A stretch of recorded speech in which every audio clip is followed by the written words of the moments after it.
ننھے منھے سے پیارے پیارے سے بچوں، السلام علیکم۔ آج میں آپ کو حضور اکرم صلی اللہ علیہ وآلہ وسلم کے طائف کے سفر کا قصہ سناؤں گی۔ حضور اکرم صلی اللہ علیہ وآلہ وسلم اور صحابہ اکرام رضی اللہ عنہم نے دین کے پھیلانے میں جس قدر تکلیفیں اور مشقتیں برداشت کی ہیں، ان کا برداشت کرنا تو درکنار، ان کا ارادہ کرنا بھی ہم جیسے نالائقوں سے دشوار ہے۔ تاریخ کی کتابیں ان واقعات سے بھری ہوئی ہیں، مگر ان پر عمل کرنا تو علیحدہ رہا، ہم ان کے معلوم کرنے کی بھی تکلیف نہیں کرتے۔ نبوت مل جانے کے بعد 9 برس تک نبی اکرم صلی اللہ علیہ وآلہ وسلم مکہ مکرمہ میں تبلیغ فرماتے رہے اور قوم کی ہدایت اور اصلاح کی کوشش فرماتے رہے۔ لیکن تھوڑی سی جماعت کے سوا جو مسلمان ہو گئی تھی، اور تھوڑے سے ایسے لوگوں کے علاوہ جو باوجود مسلمان نہ ہونے کے آپ کی مدد کرتے تھے،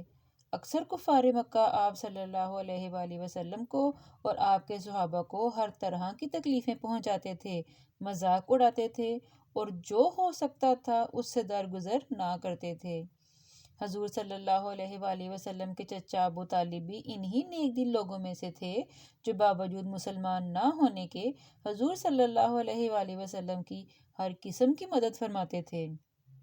10ویں سال میں جب ابو طالب کا بھی انتقال ہو گیا تو کافروں کو اور بھی ہر طرح کھلے مہار اسلام سے روکنے اور مسلمانوں کو تکلیف پہنچانے کا موقع ملا۔ حضور اقدس صلی اللہ علیہ وآلہ وسلم اس خیال سے طائف تشریف لے گئے کہ وہاں قبیلہ ثقیف کی بڑی جماعت ہے، اگر وہ قبیلہ مسلمان ہو جائے تو مسلمانوں کو ان تکلیفوں سے نجات ملے اور دین کے پھیلنے کی بنیاد پڑ جائے۔ وہاں پہنچ کر قبیلے کے 3 سرداروں سے جو بڑے درجے کے سمجھے جاتے تھے گفتگو فرمائی اور اللہ کے دین کی طرف بلایا اور اللہ کے رسول کی یعنی اپنی مدد کی طرف متوجہ کیا، مگر ان لوگوں نے بجائے اس کے کہ دین کی بات کو قبول کرتے یا کم سے کم عرب کی مشہور مہمان نوازی کے لحاظ سے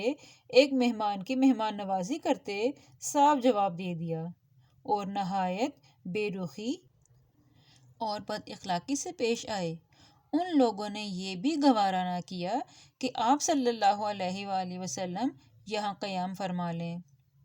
جن لوگوں کو سردار سمجھ کر بات کی تھی کہ وہ شریف ہوں گے اور مہذب گفتگو کریں گے، ان میں سے ایک شخص بولا کہ اوہو، آپ ہی کو اللہ نے نبی بنا کر بھیجا ہے۔ دوسرا بولا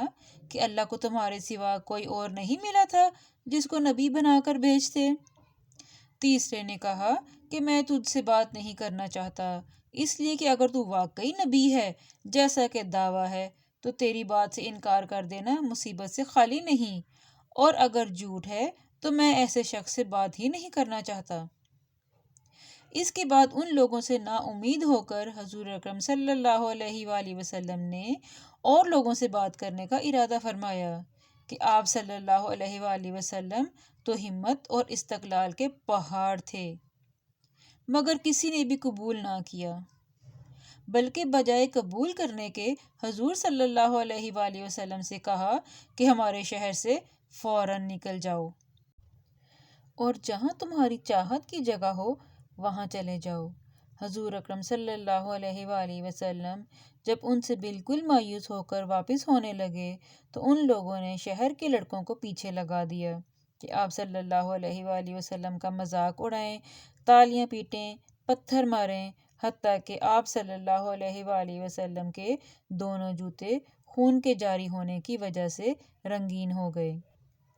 حضور اکرم صلی اللہ علیہ وآلہ وسلم اسی حالت میں واپس ہوئے۔ جب راستے میں ایک جگہ ان شریروں سے اطمینان ہوا تو حضور اکرم صلی اللہ علیہ وآلہ وسلم نے یہ دعا مانگی: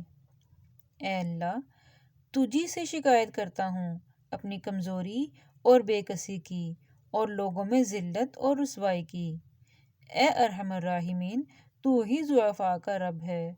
تو ہی میرا پروردگار ہے۔ تو مجھے کس کے حوالے کرتا ہے؟ کسی اجنبی بیگانے کے جو مجھے دیکھ کر ترشروح ہوتا ہے اور منہ چڑھاتا ہے، یا کسی دشمن کے جس کو تو نے مجھ پر قابو دے دیا؟ اے اللہ، اگر تو مجھ سے ناراض نہیں ہے تو مجھے کسی کی بھی پرواہ نہیں ہے، تیری حفاظت مجھے کافی ہے۔ میں تیرے چہرے کے اس نور کے طفیل جس سے تمام اندھیریاں روشن ہو گئیں اور جس سے دنیا اور آخرت کے کام درست ہو جاتے ہیں، اس بات سے پناہ مانگتا ہوں کہ مجھ پر تیرا غصہ ہو یا تو مجھ سے ناراض ہو۔ تیری ناراضگی کا اس وقت تک دور کرنا ضروری ہے جب تک تو راضی نہ ہو۔ نہ تیرے سوا کوئی طاقتور ہے اور نہ ہی قوت والا۔ مالک الملک کی شان قہاری کو اس پر جوش آنا ہی تھا کہ حضرت جبرائیل علیہ السلام نے آ کر سلام کیا اور عرض کیا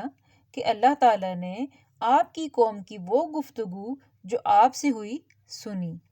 اور ان کے جوابات سنے، اور ایک فرشتے کو جس کے متعلق پہاڑوں کی خدمت ہے آپ کے پاس بھیجا ہے کہ آپ جو چاہیں اس کو حکم دیں۔ اس کے بعد اس فرشتے نے سلام کیا اور عرض کیا کہ جو ارشاد ہو میں اس کی تعمیل کروں گا۔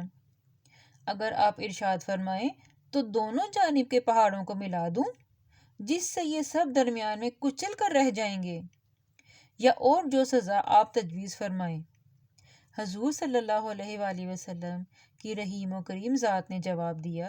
کہ میں اللہ سے اس بات کی امید رکھتا ہوں کہ اگر یہ مسلمان نہیں ہوئے تو ان کی اولاد میں سے ایسے لوگ پیدا ہوں جو اللہ کی پرستش کریں اور اس کی عبادت کریں۔